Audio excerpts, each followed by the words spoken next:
Yo quiero invitarte que me acompañes en este día en Hechos capítulo 5. Hechos capítulo 5, y vamos a estar leyendo del verso 1 al verso 11. Estamos en una serie que hemos titulado Perteneciendo, y estamos aprendiendo a la luz del libro de los Hechos lo que significa pertenecer a la iglesia. Dicho de otra manera, lo que significa ser la iglesia y no solo asistir a una. Y esta serie nos ha retado en gran manera, y en particular en las últimas semanas hemos visto cómo la oposición se levantó contra la iglesia y vino una persecución externa. Pero hoy en el capítulo 5 encontramos cómo, en adición a la oposición externa, empezó el conflicto interno. No solo habían problemas por fuera, empezaron también problemas dentro de la iglesia. ¿Y cuántos saben que a veces son los problemas dentro de la familia, dentro de la iglesia, dentro de tu círculo de influencia, lo que duele más que lo que está pasando afuera?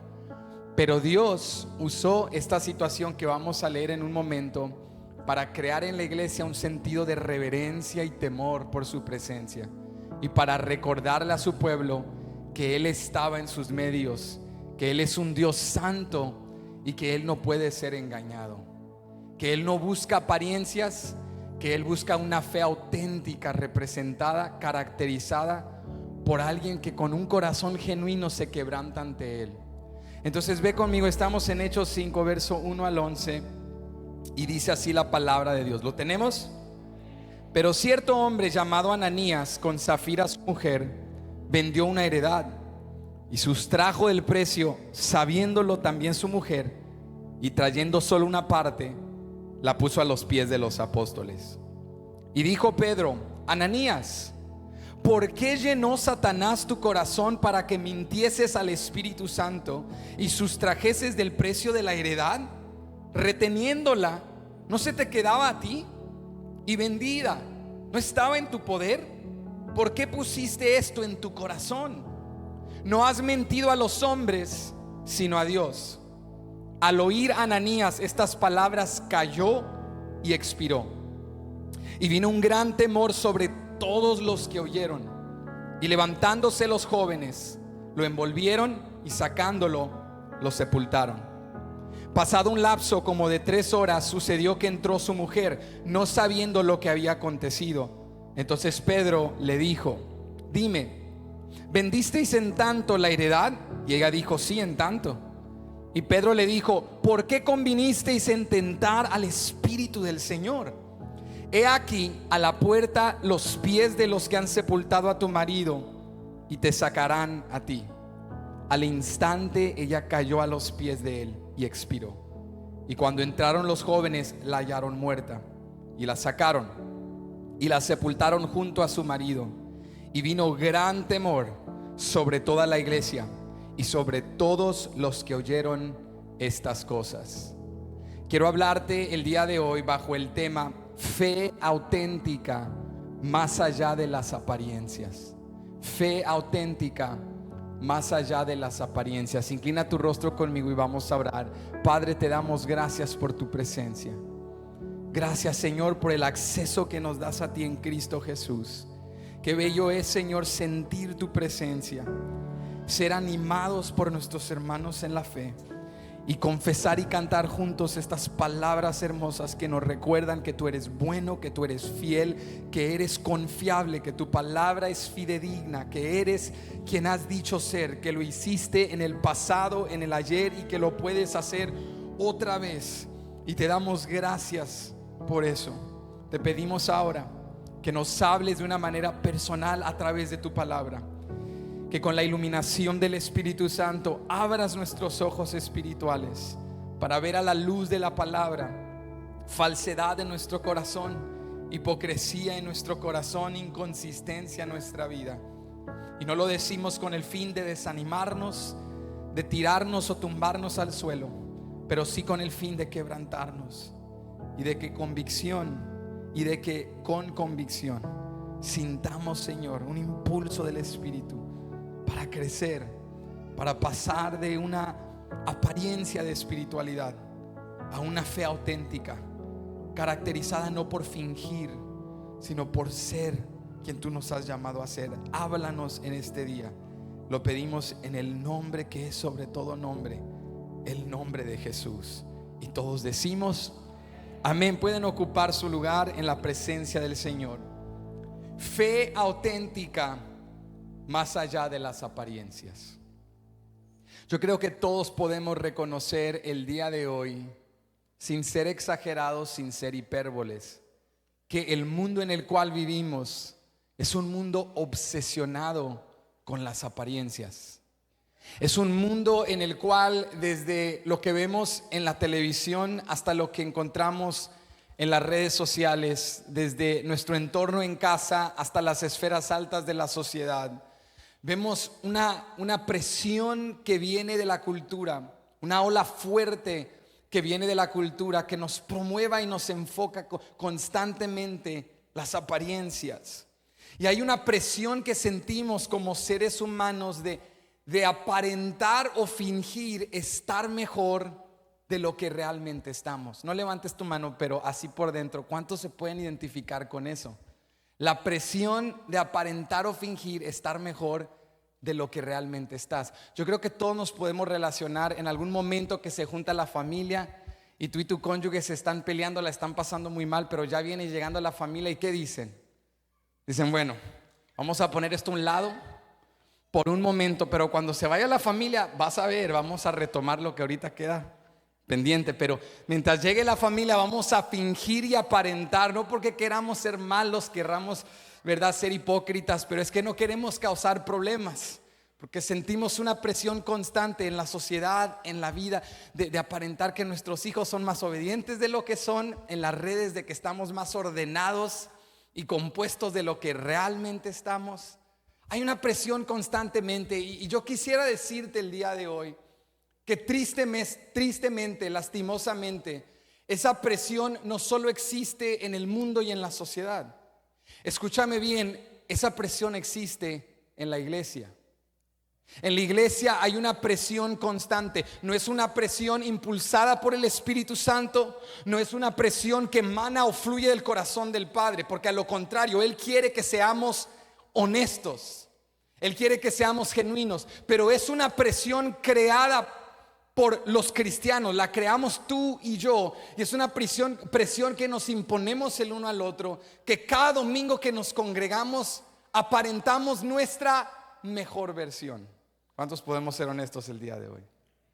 Aparentamos y fingimos nuestra mejor versión, y cuando estamos en la iglesia y nos hacemos preguntas, ¿cómo está, hermano? No hacemos esa pregunta auténticamente, porque no queremos que alguien realmente nos diga cómo están, porque ya con nuestros problemas tenemos suficiente, no queremos sumarnos los de otros. Cuando tú, un hermano en la fe, le preguntas ¿cómo está, hermano?, no es auténtico, es simplemente para que te diga lo que tú le dirías: bendecido, hermano. ¿Y usted? En la gloria de Dios, bendecido. Porque es una presión de aparentar constantemente, de elegir tu mejor versión, de presentar la mejor imagen, de decir las cosas correctas. Y repetimos frases que a veces ni siquiera entendemos. Decimos amén porque otros dicen amén, y gloria porque otros dicen gloria, y nos vestimos así porque eso es lo correcto, y escuchamos estos cantos porque es lo que nos dijeron, y aparentamos, pero no necesariamente es algo genuino que corresponde en autenticidad a nuestro corazón. Y hoy yo te quiero desafiar por un momento y quiero que examinemos las motivaciones detrás del por qué nos imponemos esta presión, porque yo pienso que una de las razones, entre quizá muchas, pero una de las razones por la cual cuando nos congregamos nos presionamos a aparentar y fingir, es porque nos incomoda el manifestar nuestras debilidades. Nos incomoda ser honestos y manifestar nuestras debilidades. Nos es difícil, porque cuando manifestamos nuestras debilidades demostramos que somos seres dependientes, que somos seres finitos, que no siempre hacemos todo bien, que no siempre reaccionamos bien, que no todo está empaquetado bien y ordenado, que hay momentos en los cuales flaqueamos y caemos y pecamos y luchamos, pero para no tener que confrontar nuestra humanidad nos es más fácil y cómodo aparentar. Pero escúchame bien, en Hechos capítulo 5 aprendemos algo poderoso, que el uno al otro nos podemos engañar, al ser humano lo podemos engañar, pero el Espíritu Santo no será engañado. Y lo que el Espíritu Santo le estaba enseñando a la iglesia primitiva es que Él no quería apariencias de piedad, Él no quería apariencias de generosidad. Él es el Dios que pesa los corazones y pesa los espíritus. Y Él no nos ha llamado a aparentar ser algo que no somos. Él nos ha llamado a ser hijos e hijas de Dios, que estamos siendo santificados cada día con el poder del Espíritu Santo. ¿Cuántos dicen amén?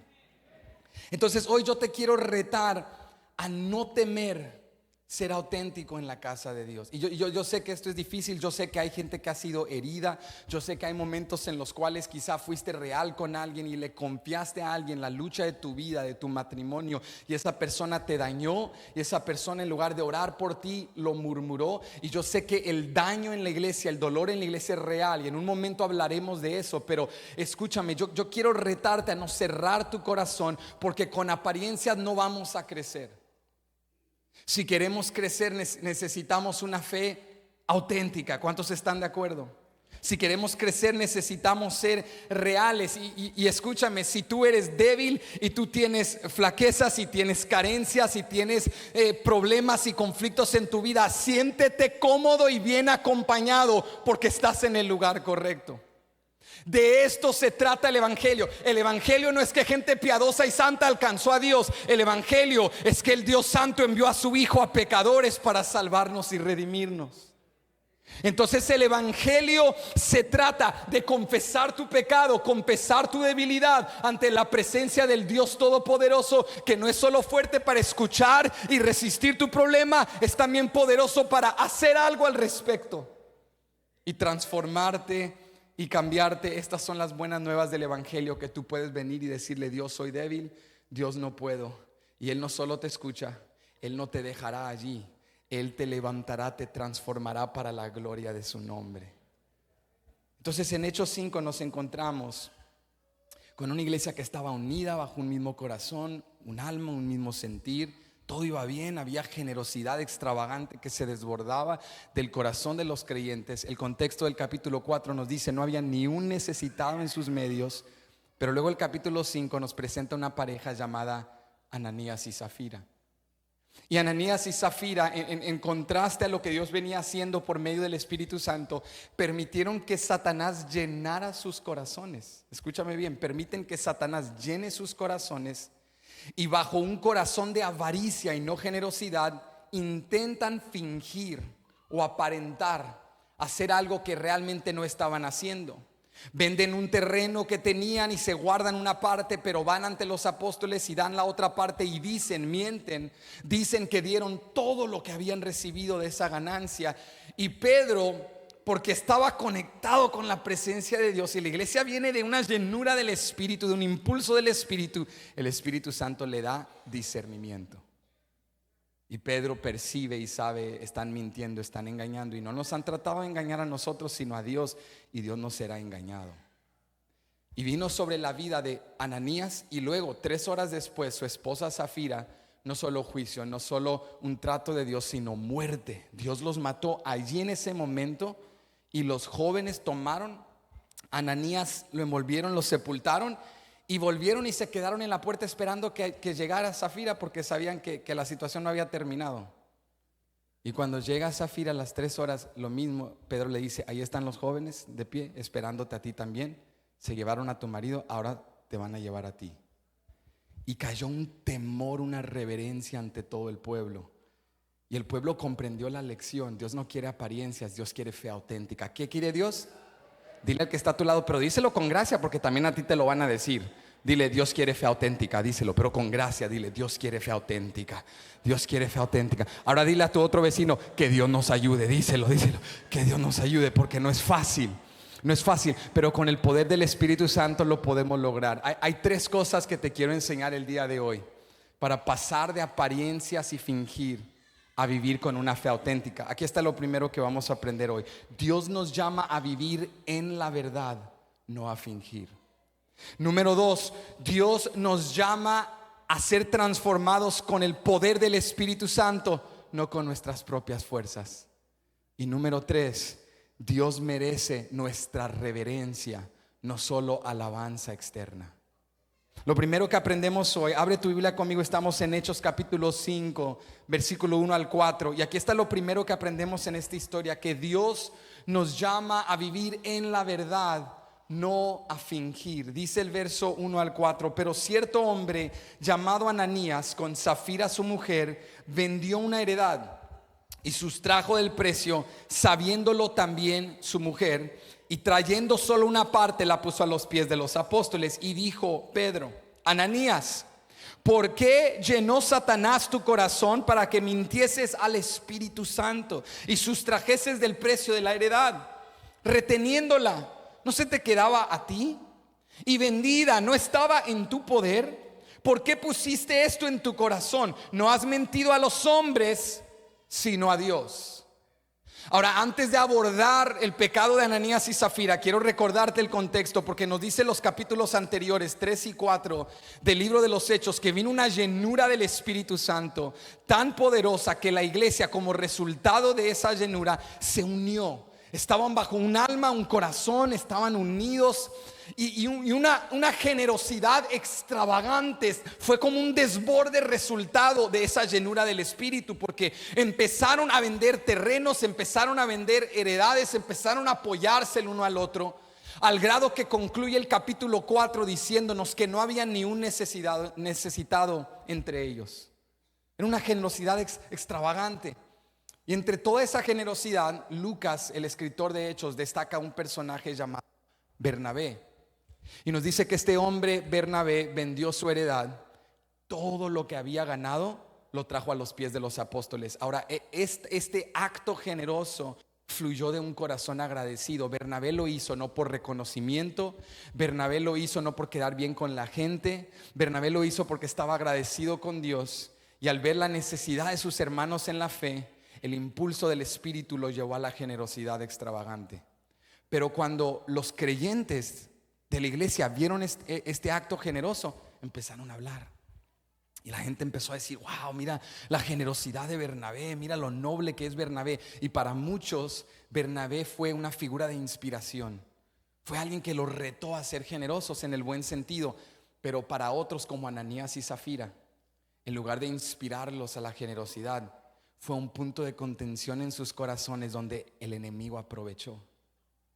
Y Ananías y Zafira ven a Bernabé y ven cómo toda la gente lo empezaba a celebrar y reconocer. Y en lugar de ver una generosidad que fluye del corazón del Padre Celestial, vieron una oportunidad para satisfacer su vanagloria.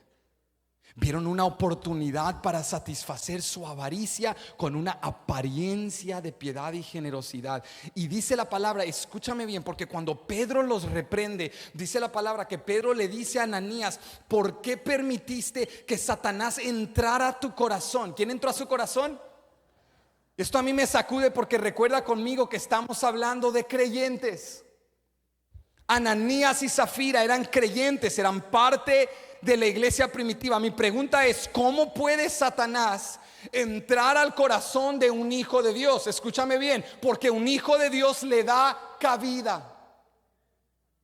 Porque aunque somos hijos de Dios y Satanás ya no tiene dominio sobre nosotros y el pecado ya no tiene dominio sobre nosotros, cuando le abrimos una puerta a Satanás, ¿cómo le abres una puerta a Satanás? Cuando estás enojado y no atiendes ese enojo, y ese enojo se convierte en resentimiento. Cuando te empiezas a comparar con alguien más y no atiendes esa comparación, y esa comparación toma un giro para mal y se convierte en envidia. Cuando hay algo en tu corazón, frustración, enojo, envidia, comparación, y no lo atiendes y no sometes ese pensamiento a la autoridad en Cristo Jesús, y no lo confiesas y no te arrepientes, le das cabida a Satanás. Ananías y Zafira ven la gloria que recibió Bernabé y comienzan a desearla, y le abren una puerta a Satanás, y Satanás llena sus corazones y comienzan las artimañas de Satanás en sus mentes. Ananías, tú mereces gloria. Ananías, tú eres digno de reconocimiento. Ananías, porque no vendes tu heredad y das solo parte, pero di que lo has dicho todo. Tú puedes engañar a Dios, tú puedes engañar al Espíritu Santo. Y dice la palabra que le compartió todo a su esposa. Y Zafira, en lugar de decirle: ¿qué te está pasando? Estás mal, Ananías, estamos fuera de orden, aquí no hay bendición de Dios. Zafira le dice: me parece una idea genial. Y se juntan y pretenden engañar a Dios, porque su corazón estaba puesto en apariencias. Su corazón estaba puesto en la avaricia y la vanagloria, y pretenden haberlo dado todo en lugar de haber sido honestos y haber reconocido que su corazón no estaba listo para ser generosos como Bernabé fue generoso, pero podían ser generosos a su manera. En lugar de ser honestos y empezar donde estaban, permitieron que Satanás tomara cabida en su corazón. Y escúchame bien, esto es lo que yo creo que aprendemos en el mal ejemplo de Ananías y Zafira. Y es que a veces nosotros creemos equivocadamente que la santidad consiste meramente en actos y no en una postura de corazón. Creemos que si hacemos lo que gente entre comillas espiritual hace, vamos a aparentar ser espirituales. Pero escúchame, la santidad tú no la puedes copiar. La santidad tú no la puedes replicar. Al orar, al leer, al hacer cosas espirituales y practicar liturgia, tú no te puedes hacer espiritual y santo. El único que santifica se llama Cristo Jesús. La santidad es parte de nuestra nueva identidad. La santidad es parte de ser redimido. No es que tú haces cosas para ser santo. Escúchame bien, no es que tú haces actos santos para convertirte en una persona santa. Es porque Cristo te hizo santo que puedes hacer actos santos. ¿Cuántos están conmigo? Pero Ananías y Zafira creían equivocadamente: si copiamos lo que hizo Bernabé, recibiremos la gloria que Bernabé recibió. Pero tú no puedes copiar la santidad, porque Dios no busca creyentes, hijos, que aparenten o que finjan. Él quiere que vivamos en la verdad. ¿En qué quiere Dios que vivamos? En la verdad. Cuando tú tratas de abrazar un acto espiritual y replicarlo, pero no está ligado a tu corazón. Ananías y Zafira ven esto y escúchame bien, porque esto es poderoso. Ellos creían que el objetivo era aparentar ser piadoso. Ellos creían que el objetivo era aparentar generosidad. Ellos creían que el objetivo era recibir gloria del hombre, cuando el verdadero objetivo es que el Espíritu Santo cambie tu corazón. Ellos estaban tan enfocados en las apariencias que aunque hacían cosas entre comillas, su corazón no estaba motivado por lo correcto. ¿Sabes qué deberían de haber hecho Ananías y Zafira? Ananías y Zafira deberían de haberse postrado y deberían de haber orado: Señor, no somos generosos, nuestro corazón está lleno de avaricia, pero ayúdanos a cambiar. Dios, quisiéramos dar como dio Bernabé, pero no vamos a fingir ni aparentar. No somos generosos como Bernabé, pero wow, qué reto su testimonio. Ayúdanos a ser más así. Lo que Dios quería de ellos era lo que realmente estaba ahí. ¿Qué quería Dios de ellos? Lo que realmente estaba ahí. Escúchame bien, una fe auténtica no es decirle a Dios lo que tú crees que Él quiere escuchar. Una fe auténtica es decirle a Dios lo que realmente está allí. Si tú y yo venimos a este altar y lloramos y gemimos y enfrente de la gente y le decimos: oh Señor, te amo en este altar, y dice: ¿qué te amo? Ni que nada, no hemos hablado en 3 meses. Dios no se lleva por apariencia. Es mejor que tú vengas al altar así todo frío, duro como eres, y que le digas: Dios, yo no siento nada. Voy a ser honesto, ni siquiera quiero estar aquí. Si fuera por mí, me hubiera quedado en casa doblando ropa, porque esa montaña de ropa es grande. Si fuera por mí, estaría en casa viendo esa serie, porque está buenísima la serie. Y sinceramente, Dios, mi mente está distraída, pero ayúdame. Estoy pensando ahorita en las cosas que tengo que hacer, en las tareas de la semana. Soy terrible, Señor. Yo veo gente a mi lado que está llorando, orando por las naciones. Yo en qué naciones ni qué nada, ni por mi alma siento convicción, pero ayúdame a cambiar. Esa es una oración más auténtica y real. Eso es lo que mueve el corazón del Padre. que tú le digas lo que realmente está ahí. Lo más espiritual que Ananías y Zafira pudieran haber hecho es decirle: Señor, nuestra alma está llena de avaricia y vanagloria, pero eso no te agrada. Perdónanos y cámbianos. Ayúdanos a cambiar. La fe auténtica es quebrantarte ante Dios. Y escúchame, por si se te había olvidado, Dios ya sabe. Dios ya sabe lo que está allí. Dios no solo sabe lo que estás haciendo, Dios sabe las intenciones de tu corazón. Y Dios no solo sabe lo que estás haciendo, Dios sabe lo que vas a hacer. Por eso Jesús le dijo a Pedro: Satanás ha pedido por ti para zarandearte como a trigo, pero yo estoy rogando, intercediendo por ti, que tu fe no falte y que una vez vuelto confirmes a tus hermanos. ¿Qué le estaba diciendo Jesús? Pedro, vas a pecar, me vas a negar, vas a ser un cobarde, ni siquiera sabes que lo vas a hacer, pero ya te estoy preparando, ni siquiera ha sucedido y ya estoy intercediendo por ti. No es Dios bueno, no es Dios grande. Él no necesita que finjas. Él es el que pesa los corazones. Proverbios 21 verso 2 dice: todo camino del hombre es recto en su propia opinión, pero Jehová pesa los corazones. Hermano, escúchame bien. ¿Tú crees que vas a impresionar a Dios? ¿Tú crees que vas a venir aquí con un ayuno de 3 días, leíste todo Apocalipsis, te sientes hiper espiritual y tú le dices: oh Señor, esta semana ayuné? Dios dice: yo hice los cielos y la tierra con meras palabras. Dios, esta semana fui súper espiritual. Dios dijo: sea la luz, y existió el sol y las estrellas. Nadie impresiona a Dios. Nadie puede engañar a Dios.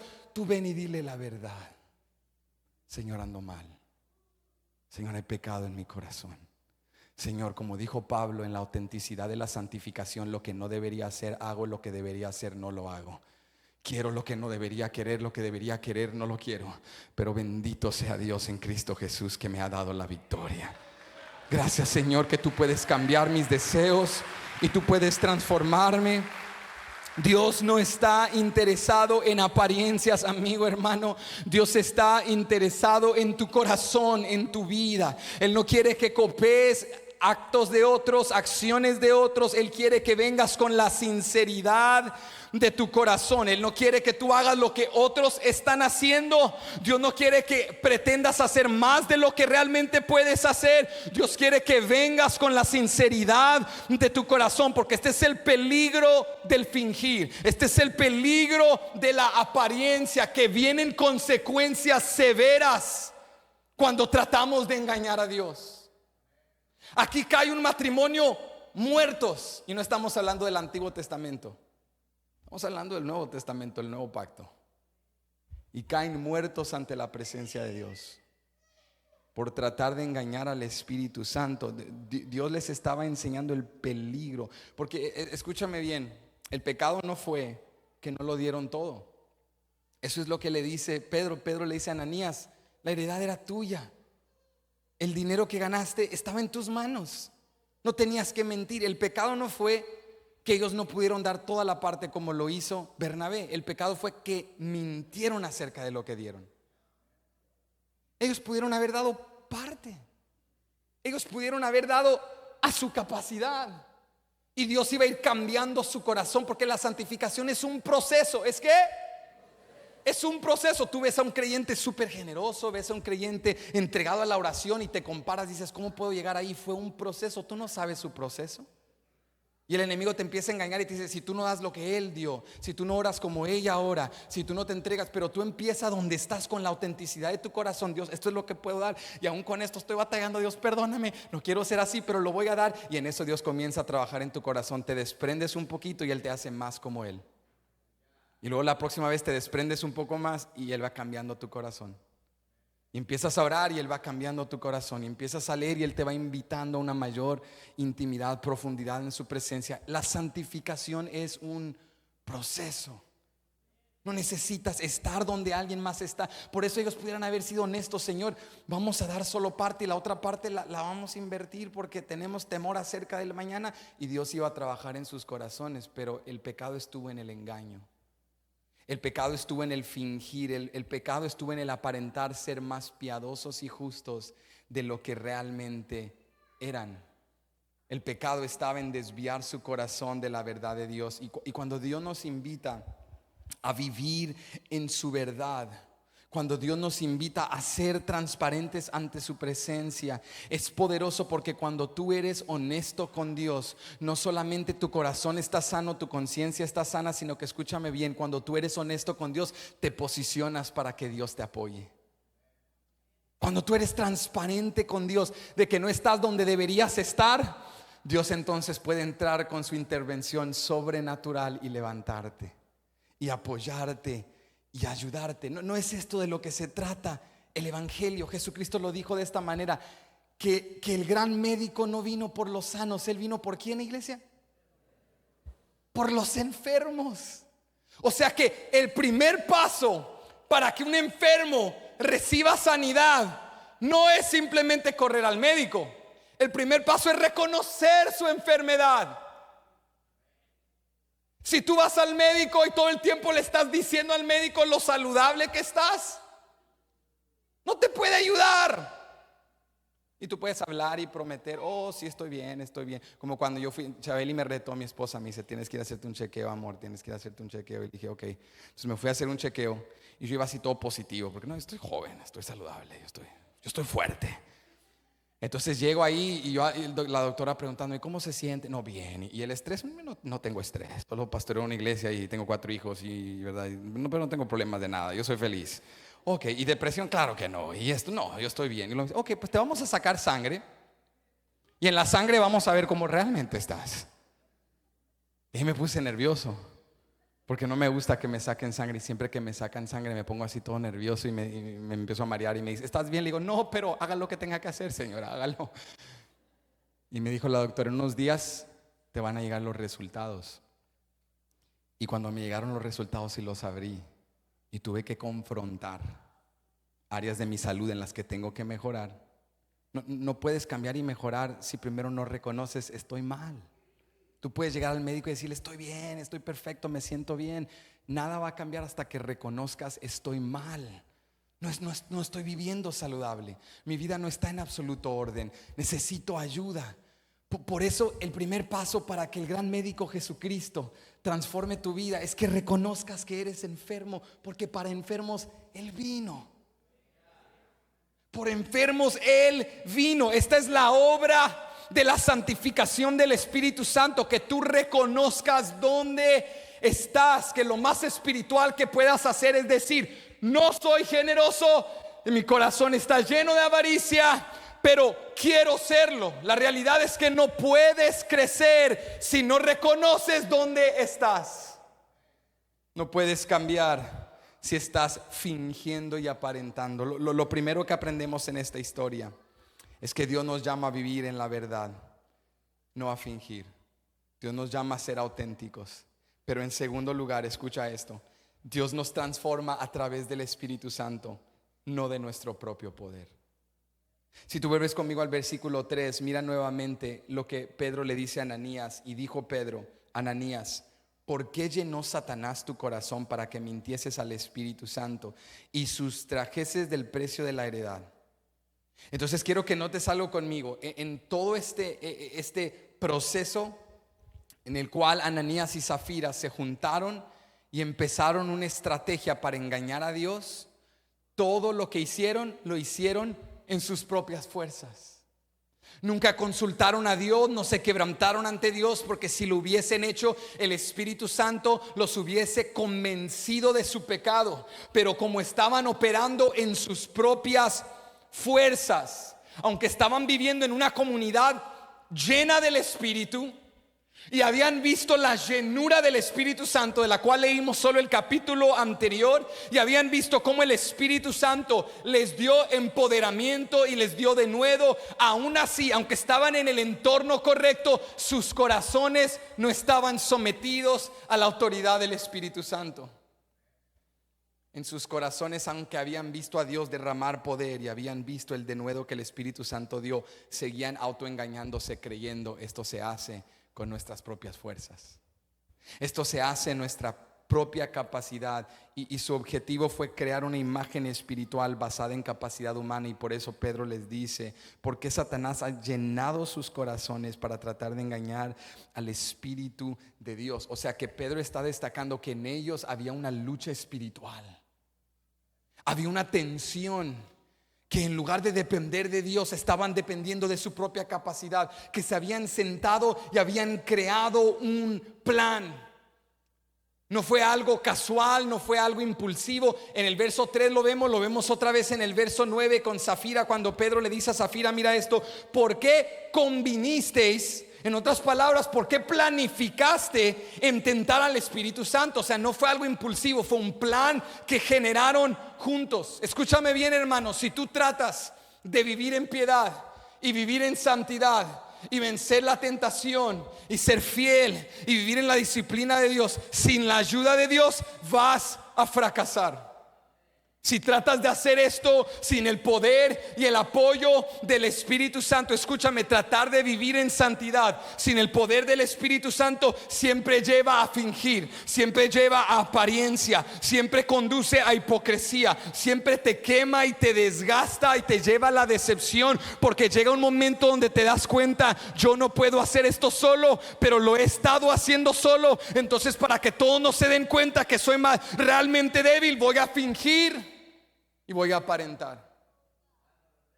Y déjame hablarte de la hipocresía, porque yo sé que cuando hablamos de la hipocresía siempre es de todos y nunca nuestra, ¿verdad que sí? Cuando hablamos de hipócritas en la iglesia, tú siempre dices: esa gente es terrible, esa gente es conflictiva, pastor, esa gente es un problema, saquen esa gente de la iglesia. Pero yo quiero recordarte hoy que Ananías y Zafira no son un caso trágico que tú y yo vemos desde un monte hiper espiritual y santo. Ananías y Zafira son como un espejo donde Dios nos está invitando a hacer la pregunta: ¿hay un poco de Ananías y Zafira en mí? Hay un poco de inconsistencia, hipocresía, hay un poco de pecado en mí, algo que estoy ocultando, algo que estoy pretendiendo estar mejor de lo que realmente soy, ser mejor de lo que realmente soy, algo que hoy Dios me está invitando a traer a la luz y ser honesto y genuino ante su presencia, para que Él me sane y para que yo crezca para la gloria de su nombre. La realidad es que hay un poco de hipocresía en todos nosotros. Y la persona que dice: no, pastor, yo no he sido hipócrita, esa es la frase más hipócrita que yo he escuchado en toda mi vida. Porque si tú eres un ser humano, en algún momento de tu vida has aparentado ser algo que no eres, has fingido estar mejor de lo que estás, has encubierto algo que tenías que haber sacado a la luz. ¿Están conmigo o solo yo le estoy hablando al...? ¿Sí? Ok. Esta es la obra del Espíritu Santo. El Espíritu Santo es quien nos santifica. El Espíritu Santo es el que transforma nuestro corazón. Escucha esto, la Biblia nos dice que el Espíritu Santo nos convence de pecado. La Biblia nos dice que el Espíritu Santo nos empodera para vencer la tentación y obedecer la palabra de Dios. El Nuevo Testamento nos enseña en Gálatas que el Espíritu Santo produce en nosotros fruto para la gloria de Dios. Es el Espíritu Santo. Y no quiero que me malentiendas hoy, porque con eso no te estoy diciendo que tú y yo no tenemos un rol importante. A lo contrario, tú y yo colaboramos con el Espíritu Santo y ponemos de nuestra parte cuando buscamos a Dios y leemos la Biblia y oramos y nos integramos a una comunidad de fe. Pero acá lo que estamos aclarando y esclareciendo es que la fuente de poder para santificación es el Espíritu Santo. El que tiene el poder para cambiar y transformar corazones es el Espíritu Santo. No lo vas a hacer con tu práctica religiosa, no lo vas a hacer con tu lista de tareas, tu disciplina, tu compromiso, tus acciones. No, Dios no envió a su Hijo para modificar conducta. Él envió a su Hijo para traer muertos a vida y transformar a pecadores y hacerlos santos para la gloria de su nombre. Si estás interesado en modificación de conducta, hay psicología y herramientas humanas muy serviciales, pero eso no te llevará a la eternidad con Cristo. Y eso no cambiará tus deseos oscuros y pecaminosos. Jesús no está en el trabajo de modificar conducta. Jesús está en el trabajo de resucitar a muertos y transformar vidas y redimir y perdonar a pecadores. Entonces tú y yo tenemos un rol que jugar, pero el Espíritu Santo es la fuente de poder que nos santifica. Entonces, ¿cómo puedes empezar a depender más del Espíritu Santo y no de tus propias fuerzas? Me encanta cuando ustedes hacen preguntas así, porque puedo entonces contestarlas.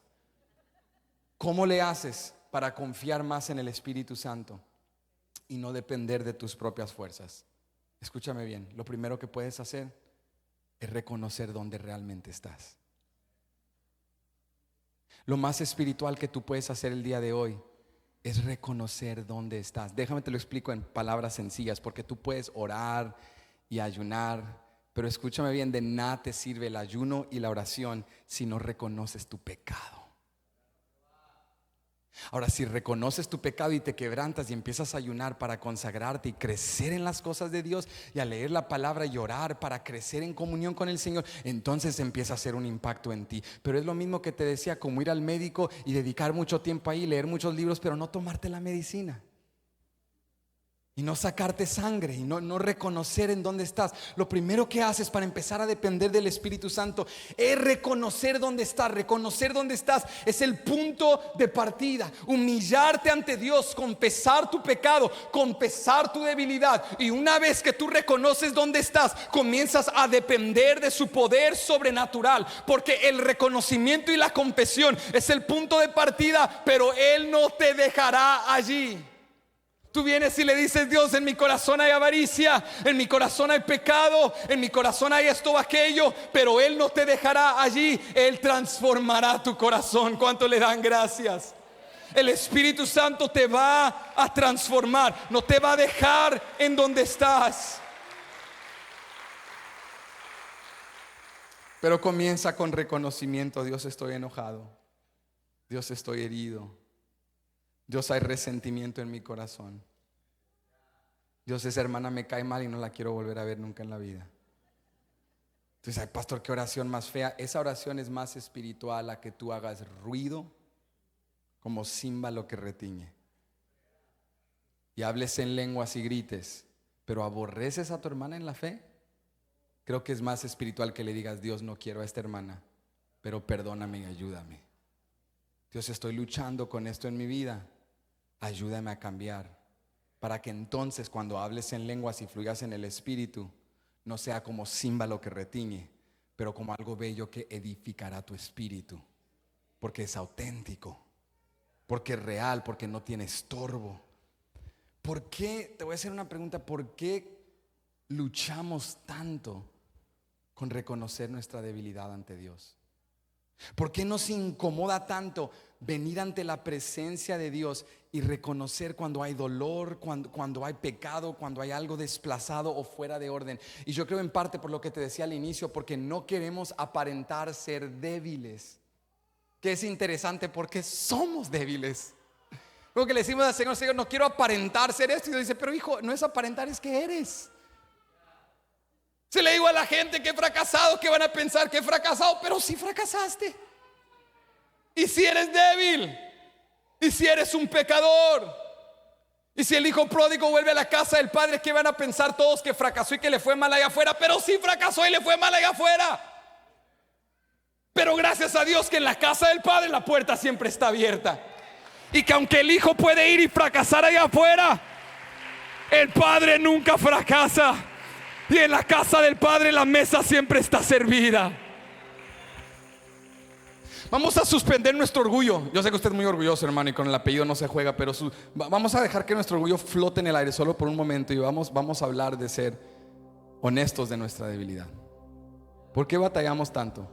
Yo creo que en parte, para muchos de nosotros, hay patrones dañinos de nuestra crianza donde se nos enseñó a ocultar la vulnerabilidad. Se nos enseñó a pretender ser más fuertes de lo que realmente somos. Yo veo esto continuamente en nuestra cultura latinoamericana con el machismo. Les voy a dar un ejemplo. Nunca te ha tocado ver a un padre que va con su niño pequeño y el niño se cae, se tropieza, se pega y está llorando, que es algo natural. Y el padre le dice: levántese, mijo, sea hombre, no llore. El niño tiene 6 años, pero papá le está diciendo: levántese y sea hombre y no llore. No levantes tu mano, pero así por dentro. ¿Cuántos han escuchado eso? ¿Cuántos le han dicho eso a sus hijos? Pero qué bueno que llegaste al servicio a las 10:30, porque esto Dios lo preparó especialmente para ti. Porque ese machismo no viene de Dios. ¿Cómo que es malo que un niño llore porque se pegó? Llorar no es de débiles. Llorar es de humanos. Cuando tú lloras y reconoces tu debilidad, eso no es que seas débil, eso te posiciona para recibir ayuda. Pero el machismo y los patrones dañinos de ocultar vulnerabilidad. Levántese y sea fuerte. A ver usted, hermanito, con bigote, con botas, con canas, cuando se enferme, que vaya el doctor y le diga: levántese, sea hombre. Somos inconsistentes, ¿sí o no? No, cuando el hombre con barba, ya siento ahorita hermanos crujiendo los dientes diciendo: no, relájate, relájate. Ya siento la voz de tu padre, tu abuelo, tus antepasados, porque toda la vida te enseñaron un patrón dañino: que el hombre no llora, que el hombre no reconoce su debilidad.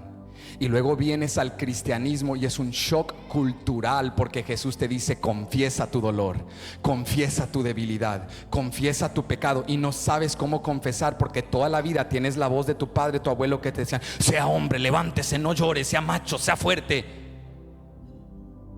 Y ahora vienes a Jesús y es un shock cultural.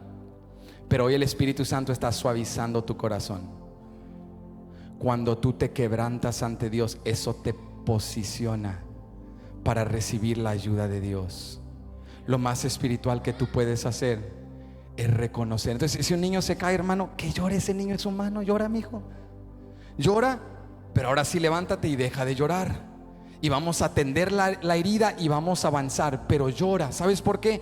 Porque un verdadero hombre de Dios no le oculta a sus hijos el llanto. Le enseña a sus hijos a quién correr cuando está llorando. Le enseña a sus hijos a quién acudir cuando anda mal. La labor de un hombre de Dios no es hacerse macho y fuerte para que sus hijos vean a un hombre intocable, porque ojo, ese hombre no existe. La labor de un hombre de Dios es enseñarle a sus hijos: cuando caes, hay un Dios que te restaura.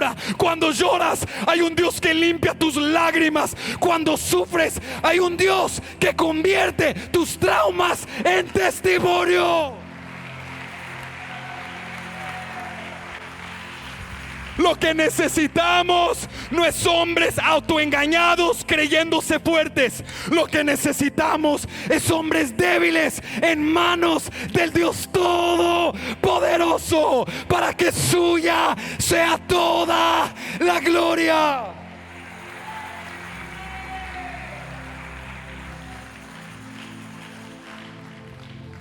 No perpetúes patrones dañinos. No condiciones a tus hijos. No les limites, no los prives de la bendición de gemir en el altar de Jehová. Y te pregunto: ¿cómo aprenderán los jóvenes de Templo Betania a llorar, a gemir, a quebrantarse, a confesar sus pecados, si no tienen a padres y madres que les han modelado cómo confesar sus pecados y confesar sus debilidades en el trono del Dios Todopoderoso?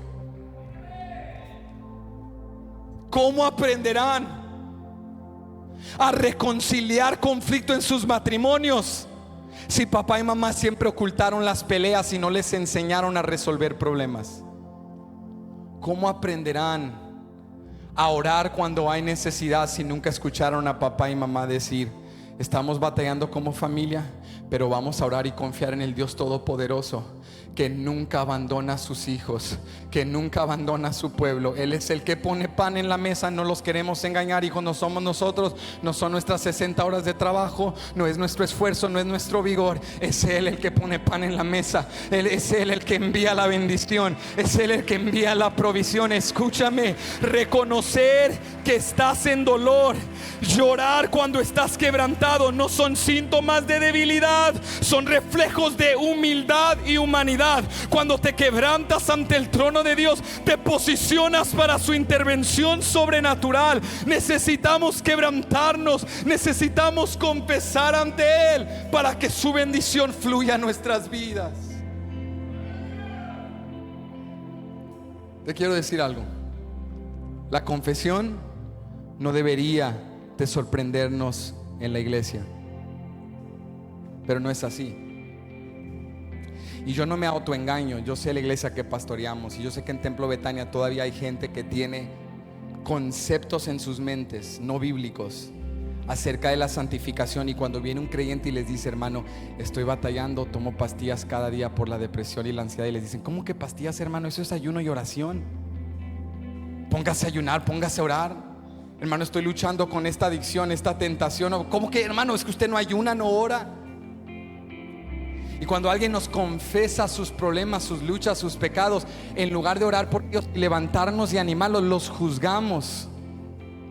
Nos sorprende en la iglesia cuando gente confiesa. Escúchame bien, la confesión debería de ser algo orgánico en la iglesia.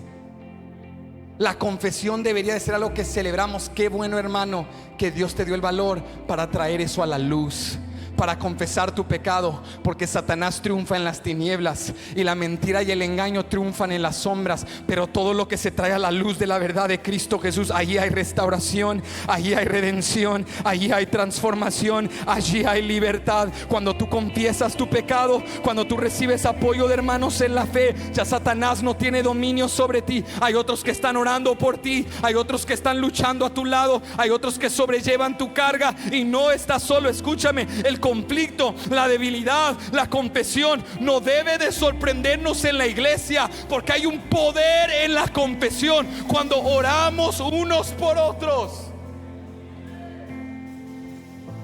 No debería sorprendernos que nuestros hermanos en la fe están enfermos, que están luchando, que tienen problemas, que tienen adicciones, que tienen dudas, que tienen temores, que tienen inseguridades. La debilidad que manifestamos en nuestra humanidad, confesada ante Dios y buscando ayuda, es para eso que Él ha instituido la iglesia. Te lo voy a decir de esta manera. ¿Para qué existe un hospital? Alguien grítamelo, ayúdeme, grítemelo. ¿Para qué existe un hospital? Para personas enfermas, para ayudar. ¿Estamos de acuerdo? ¿Están ustedes de acuerdo? Que dicen también para cobrar. Sí, está fuerte en este país. Vas al hospital y sientes que pierdes mitad de tu economía. Pero bueno, esa es otra conversación para otro día. Pero el hospital existe para ayudar a los enfermos, ¿sí o no? Ok, imagínate conmigo un hospital donde llega un enfermo batallando, desesperado, entra a la sala de emergencias. Y desde que entra hay un grupo de personas saludables en la entrada, todos con un porte físico fuertes, saludables. Y desde que entra esa persona, la están mirando arriba para abajo, la empiezan a juzgar por su enfermedad. Y entra ese enfermo y le dicen en la sala de entrada de registro de inscripción: ¿y qué está sintiendo? ¿Y no ha tomado vitaminas? ¿Y cuánta proteína consume? Y háblame de tus macros.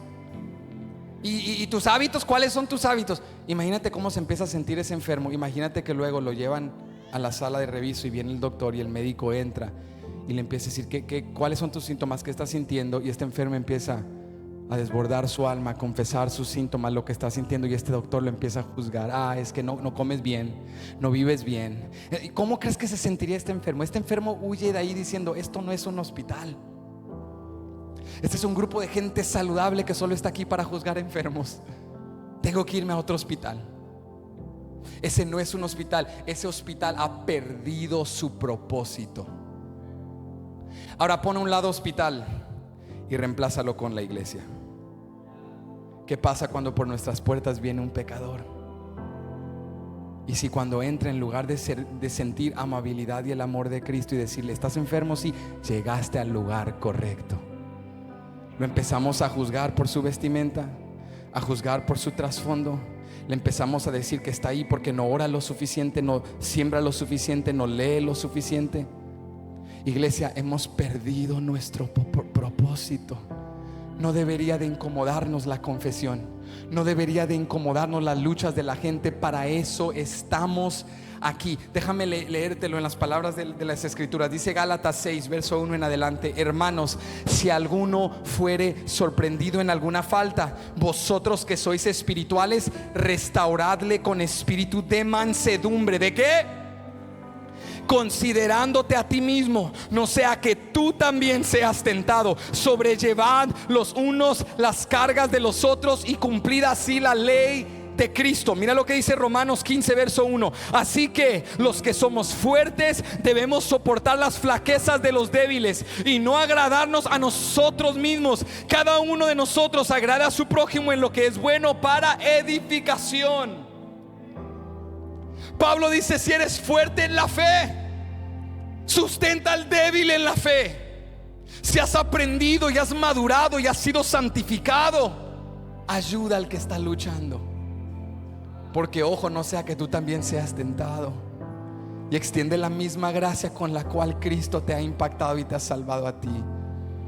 No debes sorprendernos. Si tu hermano te confiesa algo, no lo agarres para causa de murmuración, de juzgarlo, de decirle: wow, te tenía acá y ahora que me confesaste lo que está pasando en tu matrimonio, te tengo acá. Pregunta número 1: ¿por qué lo tenías acá si el único que deberías de tener acá es Cristo Jesús? Pero en segundo lugar, lo debes de ver como un hermano en la fe. Hermano, gloria a Dios que Dios te dio el valor para confesar, para buscar ayuda. Aquí estoy para restaurarte. Ahora vamos a hablar con sinceridad, porque la verdad es que vivir con esta clase de confesión en la comunión colectiva de la iglesia no es fácil. Yo quisiera decirte que en tu TV Grupo solo hay hermanos que quieren verte crecer. Yo quisiera decirte que aquí en Templo Betania es un lugar de bendición y alegría y gozo. Y si tú vienes y es tu primer fin de semana aquí, dices: qué bonita iglesia, quiero seguir viniendo. Déjame prepararte que no somos perfectos. Danos unas semanas y te darás cuenta.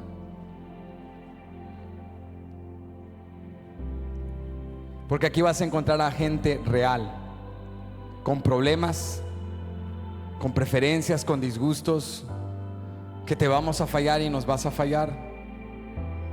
Pero de eso se trata, ser una familia en la fe. Quizá tú le confesaste a alguien, buscaste ayuda con alguien y esa persona te hirió y sembraste en mala tierra y no fue una relación fructífera. Pero no cierres tu corazón al poder de la confesión. Pídele: Señor, dame discernimiento para encontrar un hombre en mi vida, una mujer en mi vida, alguien en mi comunidad, en mi círculo de influencia, para no tratar de llevar esto solo. Ayúdame, Señor, para poder rodearme de hermanos, hermanas en la fe que van a luchar conmigo. ¿Sabes por qué? Porque cuando lo haces a la manera de Dios, funciona.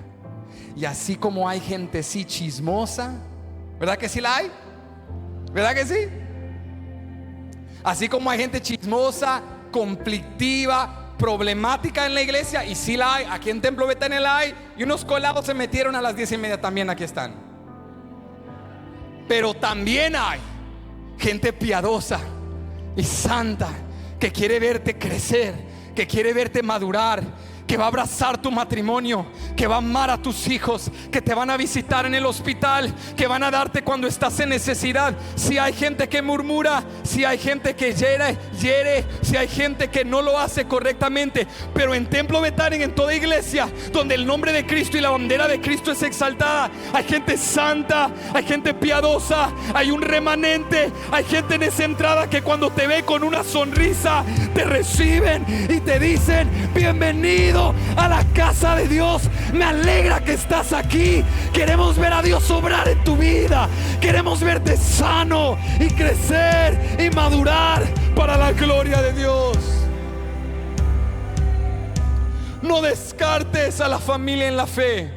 Hay alguien que Dios ha puesto en Templo Betania que te va a tomar de los brazos, que va a sobrellevar cargas contigo, que te va a ayudar a crecer. Esta es la obra del Espíritu Santo. El Espíritu Santo te invita hoy a depender de su fuerza. ¿Cómo? Reconoce dónde estás, confiesa tu pecado, confiesa tu debilidad. No te hagas más fuerte, no aparentes, no finjas. Y busca gente en tu vida que ore por ti, que te desafíe, que te escriba cada semana: ¿cómo vas con esto? ¿Cómo va tu matrimonio? ¿Cómo vas con esta lucha? No estás solo, hermano, no estás sola, hermana, estoy orando por ti. Ahí te envío un canto de adoración, ahí te envío una palabra de fe. Este verso me recordó de tu lucha. Quiero animarte, vengo a dejarte esta comida.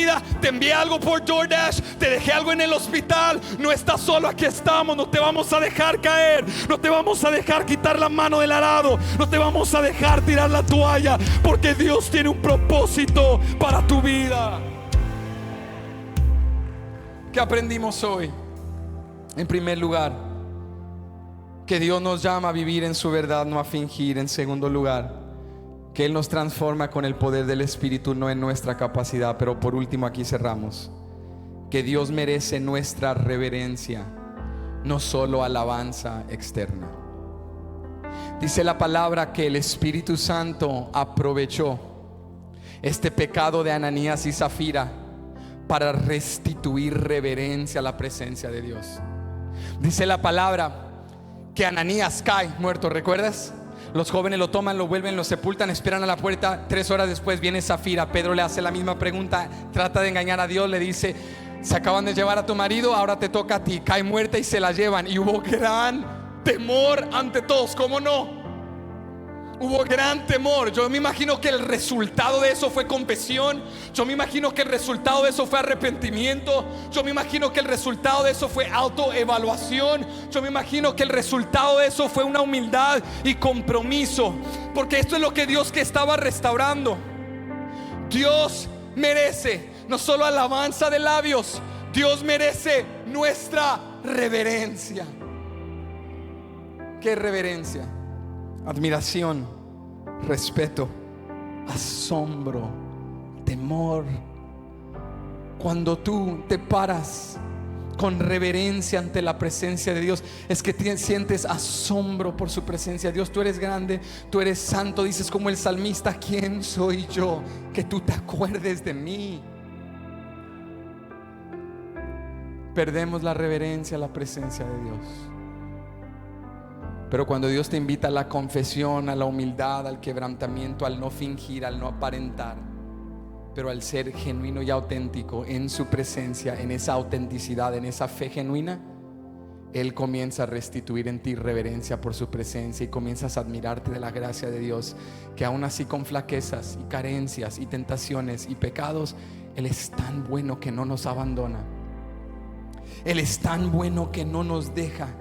La reverencia es algo profundo a lo cual Dios nos invita.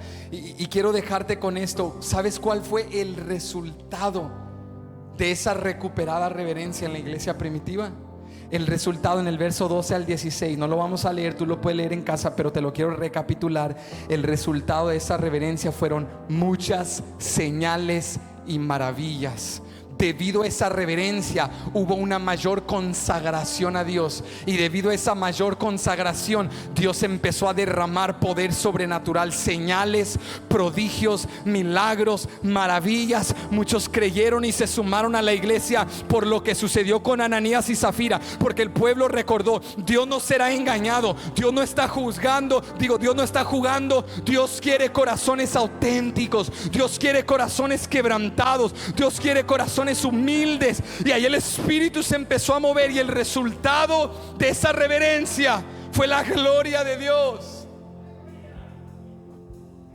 ¿Qué pasaría en Templo Betania si tú y yo tomamos todo lo que el Espíritu nos viene enseñando a lo largo de este estudio de Hechos, y en lugar de dividirnos, comenzamos a unirnos como iglesia? Comenzamos a consagrarnos a Dios, a confesar pecados. Comenzamos a perdonarnos y sanar relaciones. Comenzamos a unirnos en oración. Comenzamos a contender por la fe y a luchar por los perdidos. Comenzamos a discipular a nuevos creyentes y empezamos a fluir en el mover del Espíritu. ¿Sabes cuál será el resultado? Maravillas y señales y milagros, y la gloria de Dios se derramará sobre esta casa, sobre nuestros TV grupos, sobre nuestras familias, sobre nuestras comunidades, sobre nuestras empresas, sobre nuestras finanzas. Y vamos a testificar: no fuimos nosotros. Es que cuando tienes una fe auténtica, cuando pones a un lado las apariencias y cuando haces esto a la manera de Dios, la gloria de Dios se desata sobre tu vida.